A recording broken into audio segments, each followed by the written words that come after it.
Türk Silahlı Kuvvetleri, ülkemizin ve milletimizin güvenliğini sağlamak maksadıyla yurt içi ve yurt dışında PKK, KCK, PYD, YPG ve FETÖ başta olmak üzere DAEŞ dahil terör örgütlerine karşı mücadelesini kararlılıkla sürdürmektedir.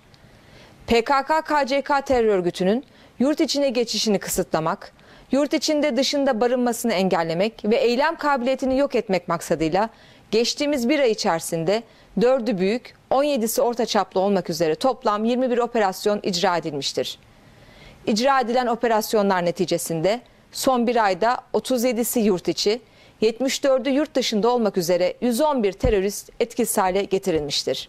Teröristler tarafından kullanılan 176 adet silah mevzi, sığınak, barınak, mağara ve depo bulunarak kullanılmaz hale getirilmiş, 128 adet el yapımı patlayıcı tespit edilerek imha edilmiştir. Hudut güvenliği, hudut birliklerimiz tarafından alınan tedbirler arttırılarak 7 gün 24 saat esasına göre sağlanmaktadır.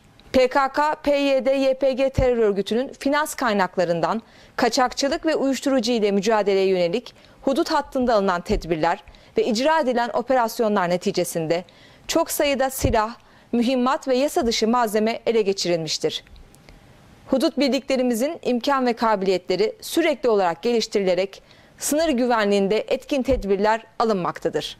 Suriye harekat alanlarında alınan emniyet tedbirleri ve icra edilen istikrar harekatı neticesinde Fırat Kalkanı harekat alanında son 2 yıl içinde toplam 583 DAEŞ'li terörist yakalanmış, 2020 yılı içerisinde 374 PKK-YPG'li terörist etkisiz hale getirilmiştir.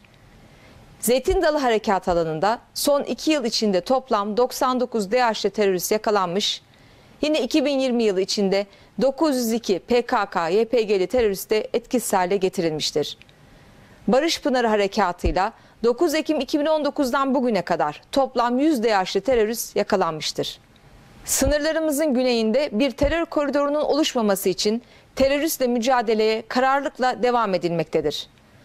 Tel Rifat bölgesinde ateşkesi sağlamak, istikrarı temin etmek ve unsurlarımıza yapılan saldırıları önlemek maksadıyla daha önce varılan mutabakat çerçevesinde Türk Silahlı Kuvvetleri ve Rusya Federasyonu Silahlı Kuvvetleri tarafından sonuncusu 2 Kasım'da olmak üzere bugüne kadar toplam 418 bağımsız koordineli devriye icra edilmiştir. Fırat Kalkanı, Zeytin Dalı ve Barış Pınarı harekatlarıyla terörden temizlenen alanlarda huzur ve istikrarın devamını sağlamak için bölgede yürütülen normalleşme çalışmalarına diğer kamu kurum kuruluşlarıyla koordineli olarak devam edilmektedir. İdlib'le ilgili olarak 5 Mart mutabakatı ile sağlanan ateşkes sonrası bölgenin emniyeti alınmış ve bölgede yaşanan insanlık dramına son verilmiştir. Bugüne kadar 410 binden fazla Suriyeli evlerine, yurtlarına gönüllü, güvenli ve saygın bir şekilde geri dönmüştür.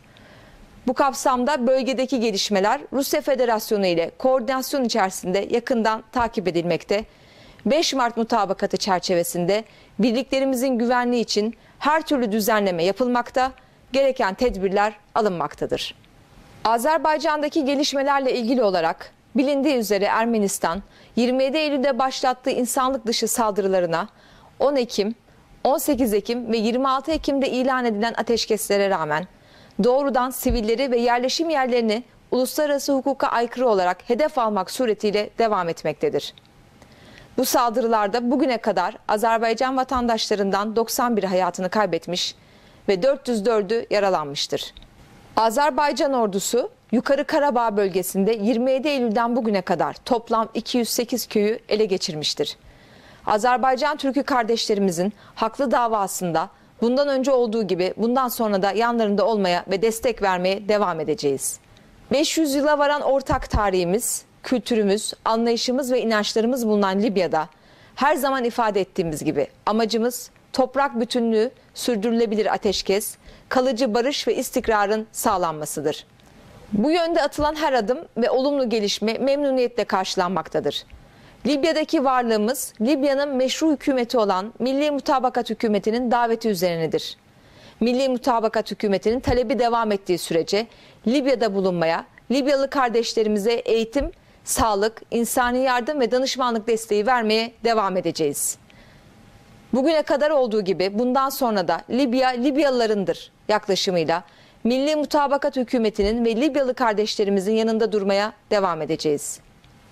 Doğu Akdeniz'deki gelişmelerle ilgili olarak Oruç Reis araştırma gemimiz Marmaris'in güneyinde kıta sahanlığımızda, Barbaros Hayrettin Paşa araştırma gemimiz ise Kıbrıs Adası güneybatısında Kuzey Kıbrıs Türk Cumhuriyeti'nin Türkiye Petrolleri Anonim Ortaklığı'na verdiği ruhsat sahasında daha önceden belirlenen program dahilinde faaliyetlerini sürdürmektedir. Fatih Sondaj gemisi Karadeniz'deki münhasır ekonomik bölgemizdeki keşif ve sondaj faaliyetlerine devam etmektedir. Türk Silahlı Kuvvetleri tarafından Karadeniz ve Doğu Akdeniz'de faaliyet gösteren tüm sismik araştırma ve sondaj gemilerimize refakat ve koruma görevine devam edilmektedir. Türk Silahlı Kuvvetleri Ege'de, Doğu Akdeniz'de ülkemizin ve Kuzey Kıbrıs Türk Cumhuriyeti'nin hak, alaka ve menfaatlerini korumaya, Kıbrıs Adası'nda uluslararası garanti ve ittifak anlaşmaları doğrultusunda barış ve güvenliğin teminatı olmaya kararlılıkla devam edecektir. İzmir'de yaşanan deprem felaketiyle ilgili olarak Milli Savunma Bakanlığı bünyesinde ivedilikle kriz merkezi oluşturulmuş, ilgili kurum ve kuruluşlardan gelen talepler süratle karşılanmıştır. Kayseri, Ankara, Erzurum ve Diyarbakır'dan kalkan 10 nakliye uçağımız ile 20 sorti icra edilerek AFAD timleri başta olmak üzere personel ve araçları bölgeye nakledilmiştir. Bölgede konuştuğu birlik ve kuruluşlarımızda can kaybı ve ciddi hasar bulunmamaktadır.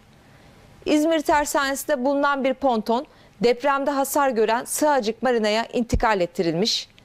Harita Genel Komutanlığı'nın bir uçağı ile deprem bölgesinde hasar tespiti yapılmış, araziye ilişkin veriler toparlanarak ilgili kurumlarla paylaşılmıştır. Mehmetçik tarafından depremde evleri yıkılan, hasar gören vatandaşlarımız için hazırlanan çadırların kurulumu sağlanmaktadır.